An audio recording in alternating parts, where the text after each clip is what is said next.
Jacques, you awake and find yourself suspended in glassy darkness. You can move freely, you're no longer impaired or debilitated, but there's no ground to hold on to, no force to move against, no up or down to orient yourself to. Do you do anything? Jacques will drift aimlessly for a bit, trying to remember what he's doing here. You drift for a while, and then it happens. It feels like a scream. It doesn't sound like one, it feels like one. A sharp, tormented cry that expertly buries itself into the side of your skull, leaving behind a non-physical hole through which you can feel yourself being pulled out and tethered to this darkness around you. Your thoughts, your feelings, your memories travel on a wire through space. And before you can fully comprehend the horror of whatever this is, the scorching hot green of a plasma grenade ignites in front of you, throwing you off your feet and onto muddy, wet earth.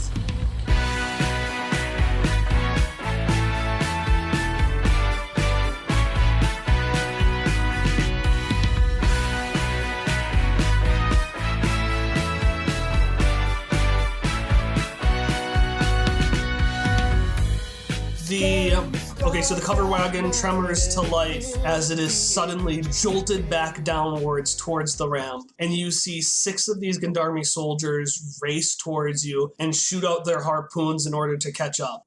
For the purposes of the fight, a couple of things. Obviously, you can't do a lot of movement, so I'm going to be a little more flexible on what I count as an action. You're not going to be able to hit somebody twice, but, I'll be more flexible just in general. Also, for the purposes of you, we're going to count it as if you are fighting 2 enemies, and we're just going to say the other 4 Gendarme soldiers are kind of scuffling with Dawn, Everett, and Jesse, and Joe. And Emily, you are first, so what are you going to do? So, are they, on the boat now? They're not on the boat yet, but they are chasing you very quickly. They shot their harpoons and attached to the boat and are now, flying towards it, but they're not there yet. Yeah. Something to note, actually, about vehicle combat is that vehicles have hit points that I will be keeping track of. Anytime an enemy hits it, if it's a small hit, it'll be 1 point. If it's a big hit, it'll be 2. Oh boy. So can I grab hold of the rope, pull them in to punch them, and then let go so they fall down? Yeah, so I'll say you successfully pull out the rope of one of them, the harpoon that's attached to the boat, and then I need you to roll me a physical attack roll,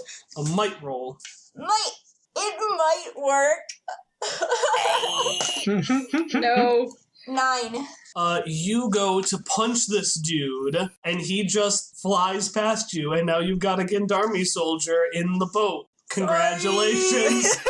He was coming close anyway! And we're gonna move over to Misha's turn. So to us, Jacques is still just laying unconscious, right? Jacques is still just laying unconscious. He's not responding. He's not doing anything. He looks almost dead. In fact, actually, he looks alarmingly still. So Misha is kind of overwhelmed with this, I guess, sensations that they just haven't had before, and they are just freaking out, for a better term of the world. So they are just going to keep playing the song that they were still playing louder while trying to telepathically communicate with Jacques, screaming, "Jacques, please, I remember you saying this song gave you strength. I am willing for it to give you strength. This is a magical instrument. This will give you strength." Give me a roll. 20. So what are you going to do about that? Nothing happens. Nothing happens even with a 20? Nothing. You have all the skill and all the luck in the world, and nothing happens. Oh god. Please, Jacques, please. Kid, just watch him. It's not working. But Elee, it has to work. It has to. Is this what die is? No. Die is when you don't come back. Well, I will make sure he comes back then. Then protect him from the soldiers. I agree, protection would be a very excellent thing to do right now. Hop, it's your turn. And as your turn starts, you see that soldier plant his feet on the inside of the, covered wagon part, and Mauve turns over and says, "Oh, shit. Honey, can you do something about that?" I still have her rapier, right? That, electric rapier? Yes, you do. Alright, I'm gonna fire it up and be like, "This thing is really cool, by the way. Can I still use it?" She's gonna look at you and smile and say, "Darling, I got one better." and she reaches down and she grabs her cane and she hands it over to you. Ooh. Just turn it to pick whatever setting you want. What are the settings? So you don't know exactly what they are, but this is a cane that's a light melee weapon with a medium-powered projectile. There are 4 colors, but I will not tell you what they do. There's icy blue, yellow, red, and purple. And you've just got to twist the handle to whatever color you want. Sounds like a game of Simon Says. Okay. Can I, like, turn around in the seat then, and then look through the flap, and then, like, sniper rifle it at the gendarme soldier? Okay, and which setting do you set it to? I would like to try yellow. You switch it to yellow, and you hear a jolt as a yellow line of light slides down from the top of this T-handle into the rest of the cane. And give me a roll to shoot at this dude. I'm gonna give you a roll to shoot at this dude. Do you put any effort in? I'm gonna put effort in to hit. 12. You go and you see what looks like a rope of electricity shoot out of the end of your cane and wrap itself around this guy who gets shocked with electricity and will be unable to move his next turn. Woo! And as you do that, the yellow color on the side fades out, and it looks like you won't be able to use that one again. Okay. All right, give me a second. Where the fuck? What the fuck? Oh, here are the soldiers. All right, and now it is the enemy's turn. This guy is just kind of he's jittering with electricity, and he's on the ground, and he's trying to reach at the at this electricity that's got him contained, but it's just shocking him more. But as that happens, the other soldier is going to see Elee and see just how bad she is at hitting people. Rude! And he's gonna try to kick her in the face and knock her down. That is so rude! Roll me speed defense. He is making a mistake. He is drawing inferences from a small sample size. 2!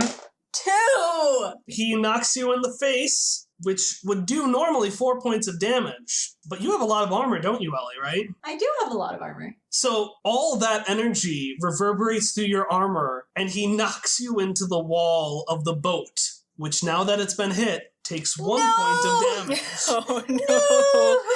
I'm so sorry, boat! As this guy gets knocked into the boat, it rattles a little bit. And up in front, Hop, you see Mauve continuing to go down this ramp. And suddenly she goes, "Ah, shit." And you see a barricade in front of you. Oh no. And Mauve immediately takes this joystick that's between the two of you that she's been using to ride the boat. It's a joystick with a bright red button on top, and shifts it right. And everyone feels their momentum shift to the side as they tilt almost 45 degrees. Everyone except Jacques, of course, because Jacques' in hell. And start speeding your way into the Seski district, flying through pop-up shops and frustrated Aneans going, "Aneen!" My cabbages! You hear a little thump as you turn the corner, and if you look behind you, you will all see 2 tied-up individuals lying on the road. One, a tied-up Gendarme soldier with electricity, and one, a tied-up Vera with rope. And they are now both outside of the boat and very much behind you as you speed away. All right. Unless somebody really wants to catch Vera. Does somebody want to save her? Crickets. Do I have time to ask Mom? No, it's do or die. I'm more preoccupied with other things at the moment, so I'm not. I'm gonna look back at her, look at her fly by and be like, do I do it? Nah. Oh, too late. It'll be fine. Another day. So you've got one Vera and one soldier in the streets. The other 4 have been busy fighting with the other NPCs. I'm not going to resolve that. It's just fancy stuff in the background. And you've got one in your boat. Elee, you have just let a woman fall to her potential death. It is now your turn. Not dead. It's fine. It's fine. She's fine. So this new soldier has not been attacked by anyone yet. Nope, he's just hanging out there. Okay, I want to try to knock him off the boat. Okay. By slashing. All right, you want to cut him off? How are you going to cut him so he falls off the boat? Are you cutting his shins so he falls, or? No, I've got my Wolverine claws out, and I'm just gonna bat him off. You know, like cats do. You're gonna bat him like a cat. Yeah. I don't like you. But really, really hard. All right, give me a roll. And they are heavy weapons.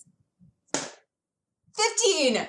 All right, you successfully slash at this dude, but it's not strong enough to knock him out of the boat. Describe how he responds when you slash him in the face like a cat.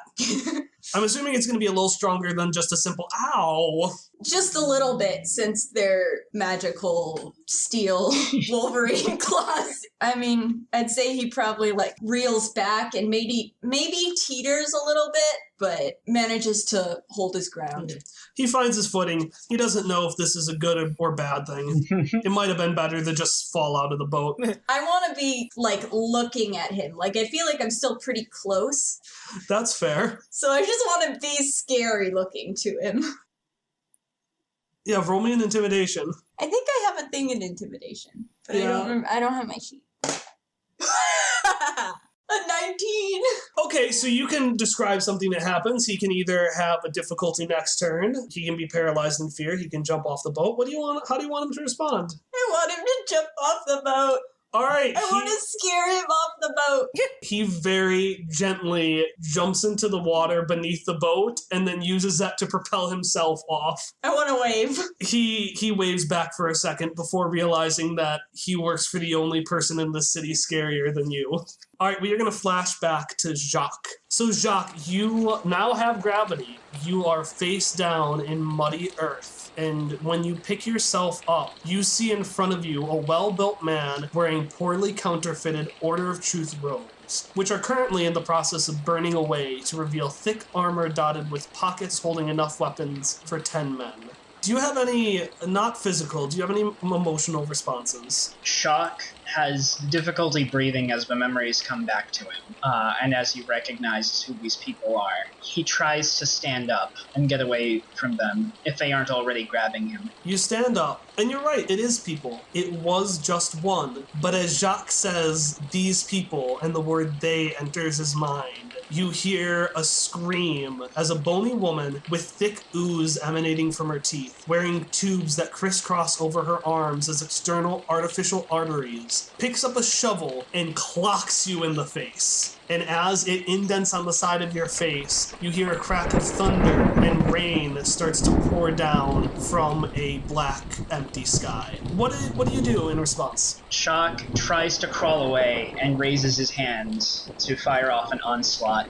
We, as the audience, hear a crack and a scream as we switch over to Misha's turn.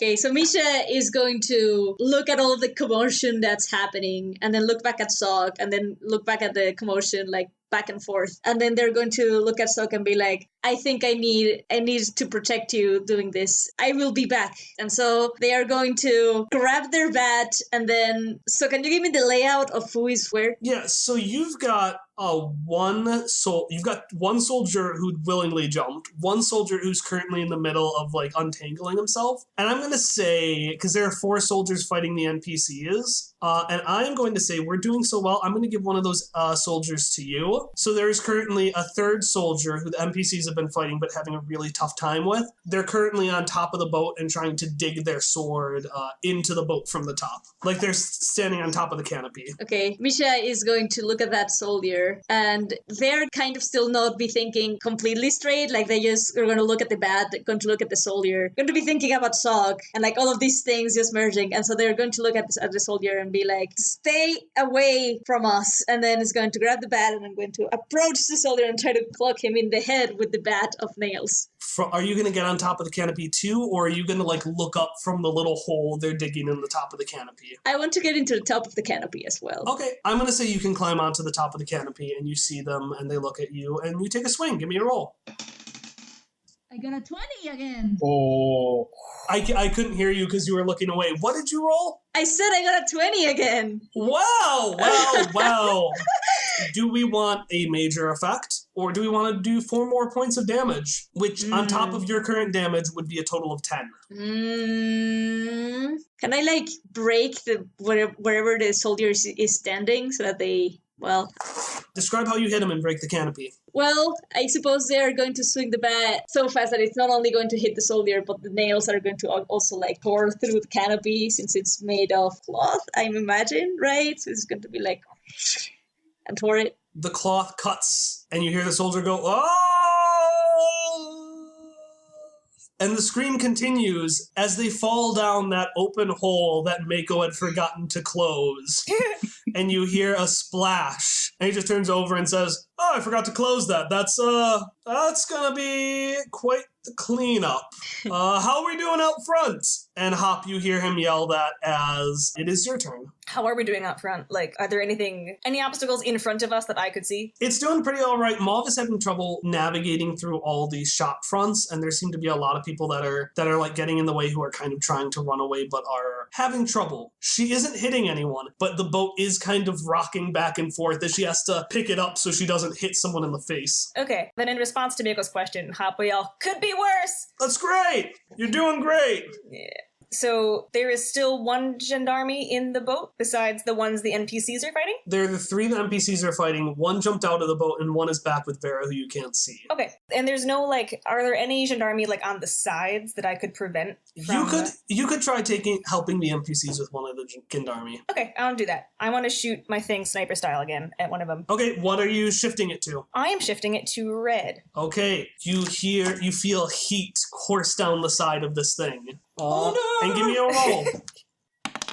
17. All right, that does 4 points of damage plus an extra point of damage. The element is fire. How do you use fire to defeat this man? This is this is close quarters, right? In the back of the wagon? Yeah. Instead of risking hitting anyone or the sides of the wagon, can I aim it to just behind him where it would singe the back of his or her neck or something enough to make a flight or fight response where it's oh my god, fire, and then yeah. I want to do that. You hear, "Oh my god, fire!" as they let go and they fall off over the side of the anthill. Yay. And they're able to hook on and you can see that they lived, but they're going to be so far away that they can't catch up with you. And you hear a voice in the back of the boat say, "Thank you! I could have handled it. I almost hit him." God, Everett. It is now the enemy's turn. And not much happens. They're trying to catch up to you. You actually don't see them yet. You think you're completely clear. And actually Mauve says that. "Well, I think we're completely out of the way, but we best make sure." And she turns over, and you know those little pools with waterfalls you had been going on earlier? That boats had been in? She goes on one of those boats and jumps off over the waterfall. But the boat doesn't jump off over the waterfall. It instead seems to be connected to the water. So it just pits down 90 degrees and is now moving parallel with the waterfall down below. Are we falling off of it? No, you're fine. I'm just going to say it just works. Don't worry about if you want to physics. If you want to elaborate it in your turn, you can, but we're just going to say you can all hold on, you're fine. But now I have a GM intrusion for Hop. Hop, who do you want to give your point to? All of you deserve points for this session. I'm going to give a point to Misha for their sweet kazoo playing. Aww. So as you start going down, you start feeling a rain of pebbles down on top of you. And at first you just think it's because you've shifted direction, but then you hear this large scraping of the earth being ripped out above you. And Mako turns up and he's like, "Well, that seems about right." And we as the audience are going to flash back for a second. We're going to flash back and look on Vera lying on the ground. But specifically, we're going to zoom closer and closer, finally resting at the clock on the back of her hand. For a few moments, many actually, nothing happens. But eventually the hand quickly jolts up, accompanied by a sharp intake of breath. The hand continues to vibrate as Vera levels her breathing and remembers everything that happened. And it's in these vibrations that we see the hands of the clock start to move. One could at first attribute these movements to the movements of the entire hand, but the rotation is so smooth, so methodical, it's quickly clear that the source of the rotation can be nothing but the grooves of the tattooed clock itself. And as these grooves reach midnight, the entire clock rotates and buries itself into the host's hand, which segments into dozens of pieces. Inside, we see mechanical components twist and turn and fold over one another as the hand bubbles and grows, doubling, tripling, quadrupling in size until it becomes one giant metal fist. And almost as soon as we see that fist in full, and we hear Vera's breathing grow coarser and harsher and less controlled and rationate, the fist plunges itself into the ground and propels its host forward and out of sight. And flashing back to where the rest of you are, you see 3 individuals. You see the 2 soldiers grappling onto the wall and swinging down. and you see Vera Leani, her eyes wide and wild, basically falling down the side of this waterfall with one giant fist digging in and scraping down the wall and slowing her descent.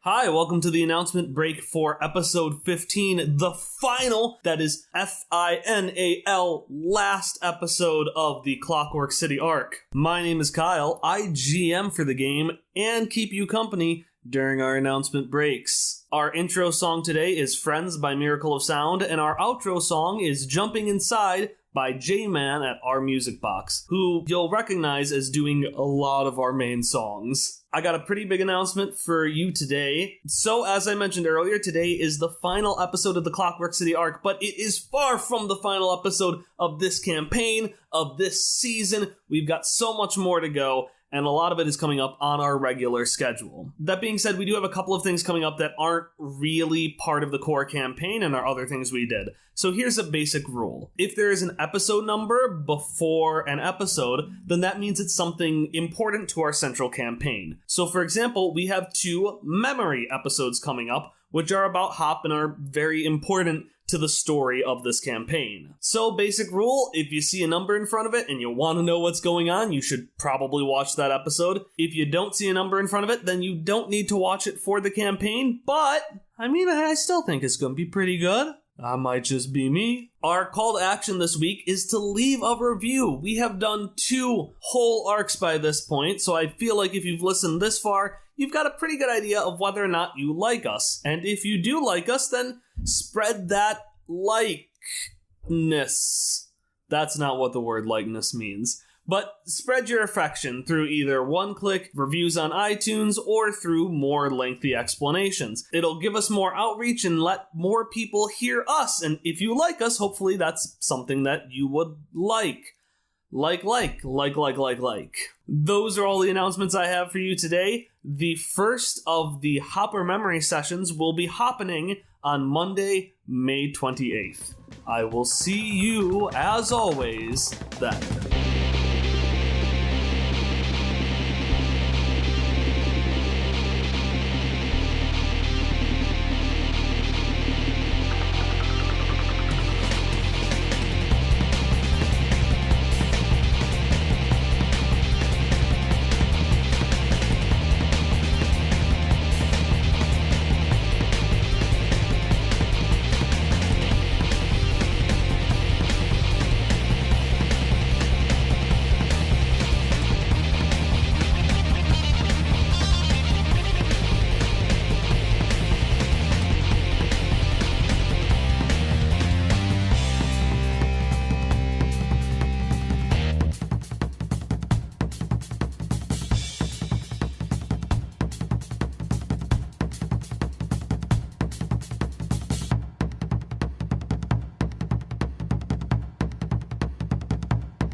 Get it? I've been waiting so fucking long for the Doomfist reveal. You have no idea. Kyle builds up an entire arc, uses it on an Overwatch joke. Doomfist? There's a character named Doomfist whose philosophy is literally the Jagged Dreams philosophy. So you built a campaign around this joke? He has a giant metal fist. He has a Doomfist that he uses to smash. So I gave Vera a giant metal fist that she uses to smash. Amazing. All right, Elee, it is your turn. You have 2 soldiers and a very Leani above you. And Elee, you hear Mako yell, "Yes, someone should do something about that. She is not in her right mind. Negotiation is not a possibility." Thank you, Mako, for giving me that information that I could not gather on my own. He lifts up his fist and like one of the forks pops up as a thumbs up. And then he puts his hand back down and continues working on Jock. So how far away is Vera? She's probably a short distance above you. Like that I could get to her? She is outside of the wagon, so unless you want to jump out the wagon and hit her. Okay. She's like superhero sliding down a waterfall after you. Yeah, I'm trying to think because I don't have any ranged weapons. And the Gendarme are also not. Yeah, they're also swinging. They're not on you yet. Do we have another soldier still in the boat? Yeah, you could probably help out the folks. Well, I was just wondering if I could flash back to our time where we were just throwing everyone. Flashback. Yes. A simpler time, indeed. Do it. I want to try to grab one of the soldiers by, like, the belt and the collar, lifting him up, or her, or whatever, over my head and, like, chucking them Seismic toss. at one of the other Gendarmes. Okay, you pick one of them up. Give me a roll to see if that throw works. Could I spend an experience point to get their ropes tangled up, or does that... I would do that if you successfully roll. Okay. Put up 18! Oh. Yeah, boy. So you grab that soldier and you throw them up. Who are you throwing them at? One of the other soldiers. I feel like it's not gonna help with Vera. She's doing Okay. first. You wrap that soldier in another soldier who then gets confused and hits the third soldier. And they all just collapse and kind of fall down onto an outcropping platform, but all very much knocked out. And now every single soldier is taken care of. And yeah, it should be pretty easy from here. Except for the Doomfist. Yeah, except for Is- Doomfist. Yeah, exactly. Alright, Jacques. You hear that cracking, and you hear this woman scream, just, "Get him, Doc!" And you feel someone coarsely grab onto your back and lift you up, and you see this small, scraggly, bearded man with large spectacles that fold over one another until about a dozen are in front of his eyes. And he's holding you up by the collar, and he kind of hits you a little bit, and every time he hits you, more images appear. Specifically, more trees appear. First far away, but closer and closer, these oily leafless trees that reach out their branches in want of some dark embrace keep blipping into existence, getting closer and closer and more multiple. And as that happens, a little appendage reaches out from the back of this headset he's wearing and starts whirring towards your face. What do you do? Shock starts crying and pleading, "Please, I didn't want to fight. Please don't. Please, don't do it. Please." And he spends his turn sobbing. The man stops and looks back, and then looks back at you and shrugs with a smile and says, I don't really care much either way. And the whirring continues. And we are now on Misha's turn. Alright, so all of the soldiers are done for. So what is left? You've got a Doomfist. I mean, yes, but other than Doomfist. You've got Vera who's chasing after you, but besides that, there's not much you can do. Basically, what your main thing now is, you could probably try to do some things to slow her catching up to you. I don't know what I can do. Mako's gonna turn over and be like, "Listen, I know she's scary, but your kids are tough. Just like she's harder to negotiate with, she also has a tougher time dodging anything you do." So are you implying that I should just throw something at her? I'm implying that she's not that tough to hit because has a tough time thinking. Her motor processing isn't that good. I guess I can throw something at her. Is there any rocks? I don't know what's in this boat. Yeah, what do you want to appear in this boat? Just give me something that appears. A barrel. Okay. Full of nails. Yeah, there's a barrel full of nails, and Mako looks horrified as you pick it up for a second. And he's like, "It's alright, I can buy more." Okay. I want you to use might to throw a barrel of nails. I am not putting any effort because I am already at 1 might, so I'm just gonna, I guess, throw it. And I roll an 18. Holy crap. I'm not making these rolls up. I'm just having good rolls today. Her bad luck turned into good luck. Yes. That's gonna do 8 damage to Vera, and I'm gonna give you a GM intrusion. Who are you gonna give the other point to? Can I give it to Shock, even though he's unconscious? Yeah. Okay. You give the point to Jacques.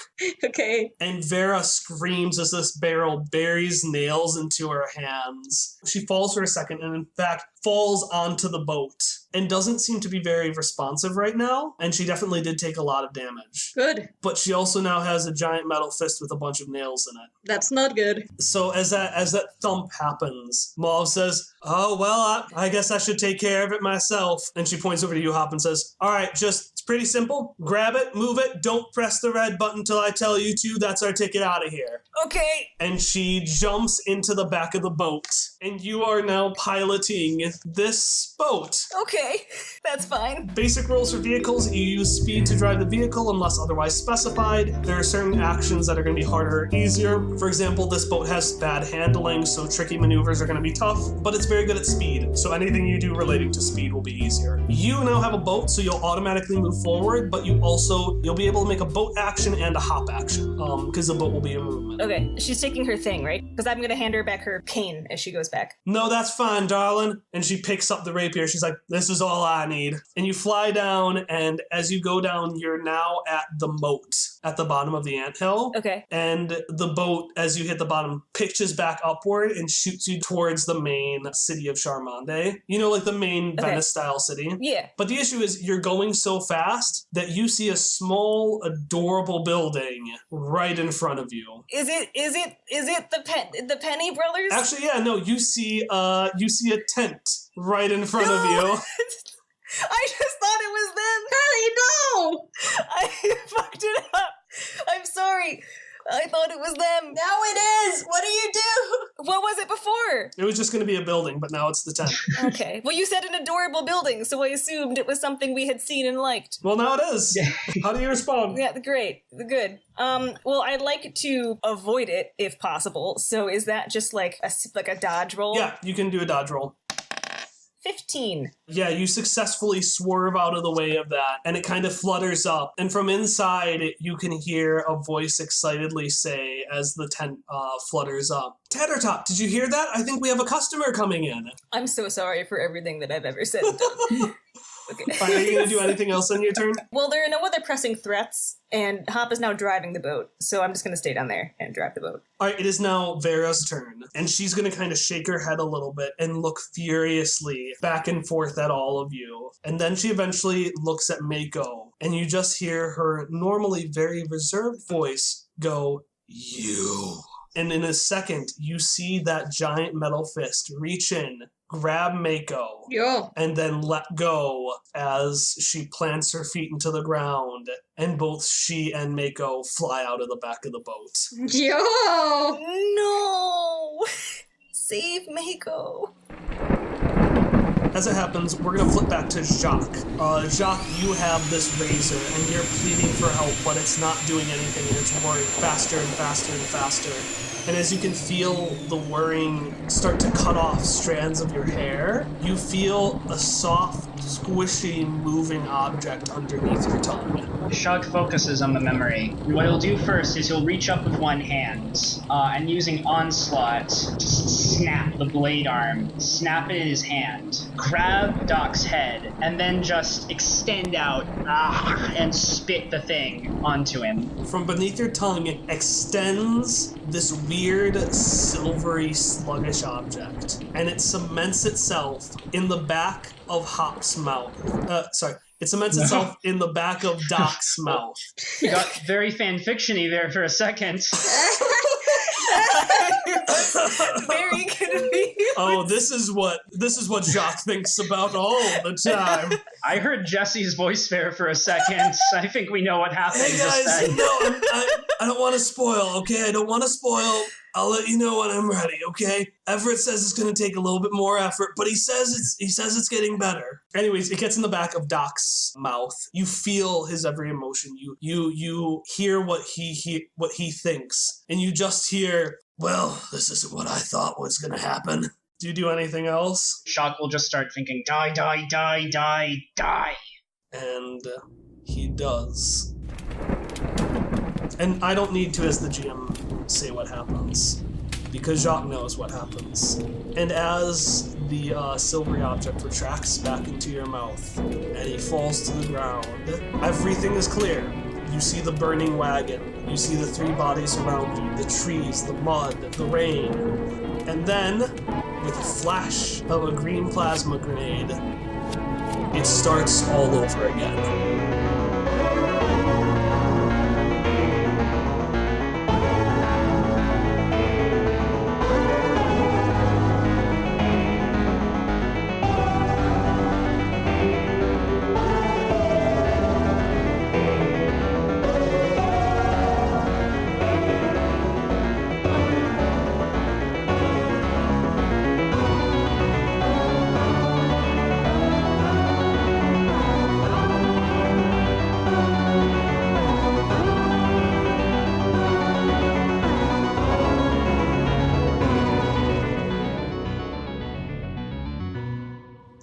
no. Meanwhile, you've got a giant Doomfist holding a man who's very helpful to you. Hop, you should probably be the one to fix this. Didn't Hop just go? Well, actually, I'm just going to kind of let it be freeform. So now you've got Vera holding Mako in this nail-heavy arm. I'm going to let anyone choose. How are you going to get him back? Can I turn the boat around? You absolutely can. Give me a roll for handling. If you do not stop fighting, I am going to turn this boat around.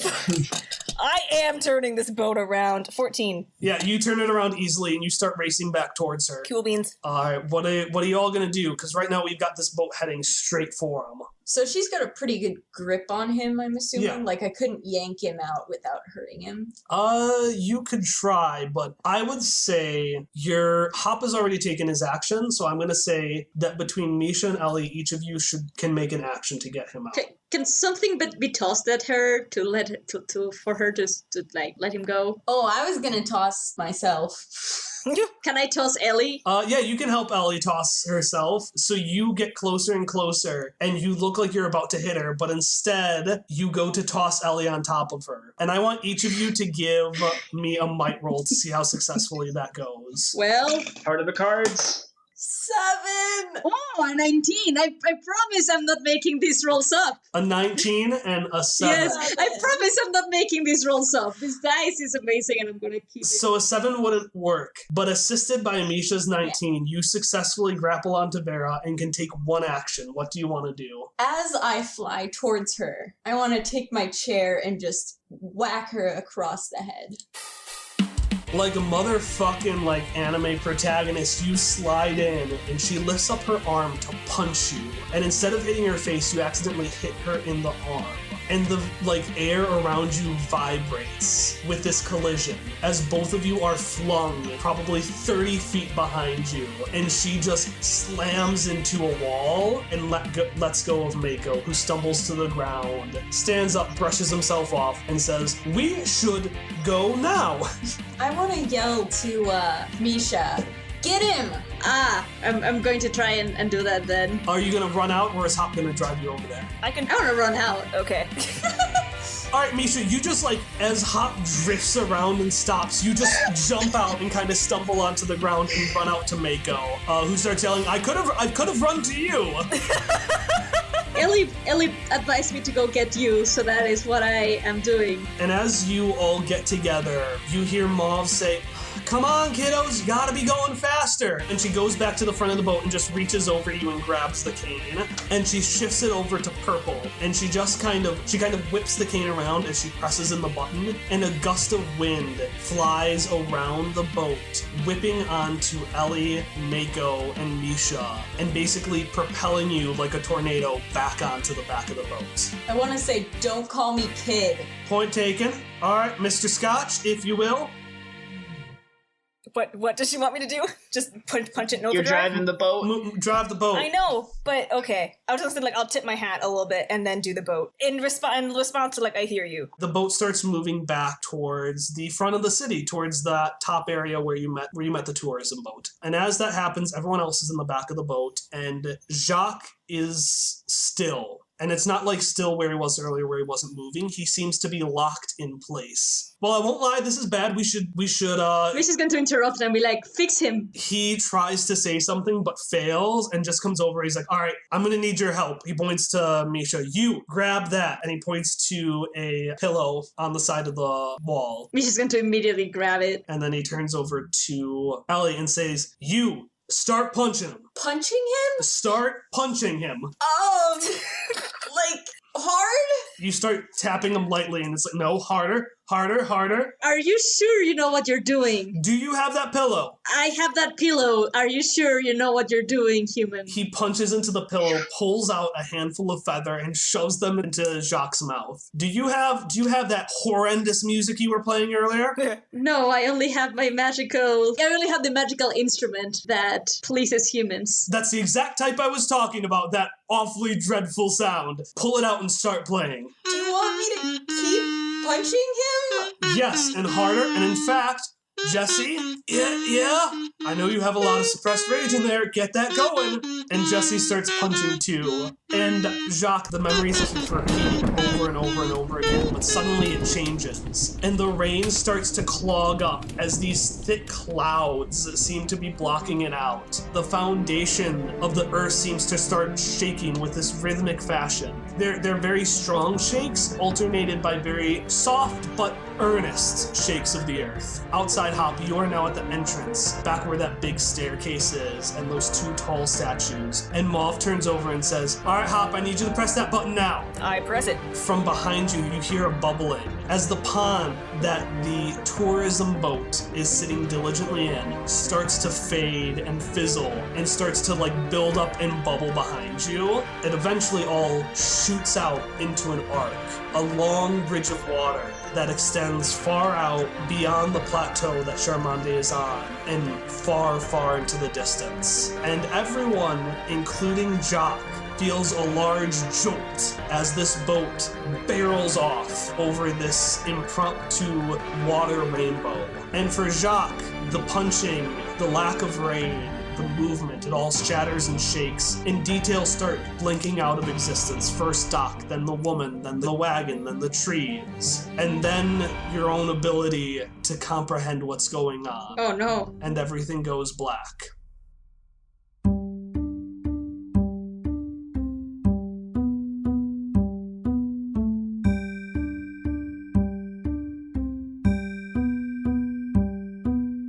Jacques, your vision comes back, but it's blurry and shaky as you look through eyes drenched with water. Your lungs are coarse and your cheeks have been worn dry from days of crying. You've been walking longer than your memory goes back, and your small feet are filled with blisters. Above you, towering like a giant, is a thin robot with an unchanging face wearing traveler's clothing. He's strange and scary, but you can't help but feel comforted as he looks down at you. "Hey, little friend, are you lost?" Jacques just nods, trying to sniffle and wipe his tears away. "You have a name, friend?" He just shakes his head no. "That's okay, I do. My name's Horace." He looks around a little bit, seeming to try to find anyone. And he says, "How would you like something to eat? That's what it's called." Jacques just nods. "Well, that sounds good to me too." And then after that, Horace extends a segmented metal hand towards you, his voice almost cracking as he says, "And don't you worry, little friend. You're safe now. I'll take care of you." Your future father reaches his hand behind your back and starts to pick you up. As you feel yourself rise, finally able to get some well-deserved rest, Horace's face fades out of view and his arm and body are replaced by the soft-skinned face of the auburn-haired boy you saw earlier in your memories. The boy warmly smiles at you and says, "Hey, how you feeling? We almost lost you there for a moment." I'm okay. Who are you? Right. Sorry, I haven't introduced myself in a while. My name is Lowell.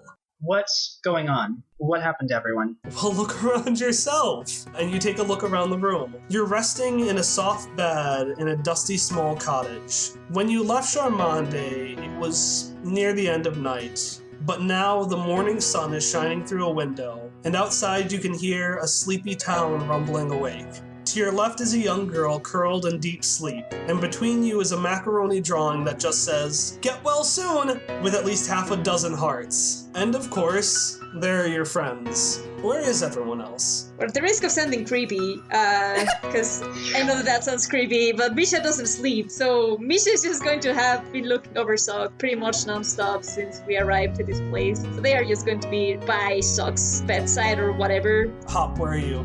He'll be in a chair by the window, kind of zoning out, looking out the window. Okay, so he's zoning out at the window. And Elee, what are you doing? I've pulled a rag out of my hat and I'm slowly cleaning my chair with loving, careful. Well, so at least one of your friends is sitting there with concern for you.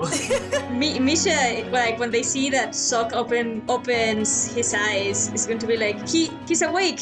Shock are you? And then they're going to send a telepathic message to Shock and be like, Shock, are you there? Is this you? Are you? Shock will quickly turn to the side, ignoring this new kid. Ignoring this new kid.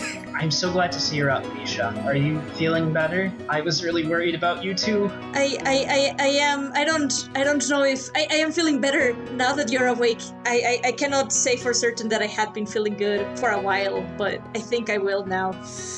Glad you're okay. Misha would have been pretty upset. Yeah, Hopper was zoning out, but when Misha was like, oh, Jacques, you're awake, he would have turned over, but then seeing that Misha and Jacques were having a moment, would have just smiled to himself and kept quiet. Shock will gesture to all three of them to come closer, and if they do, he'll pull them into a hug.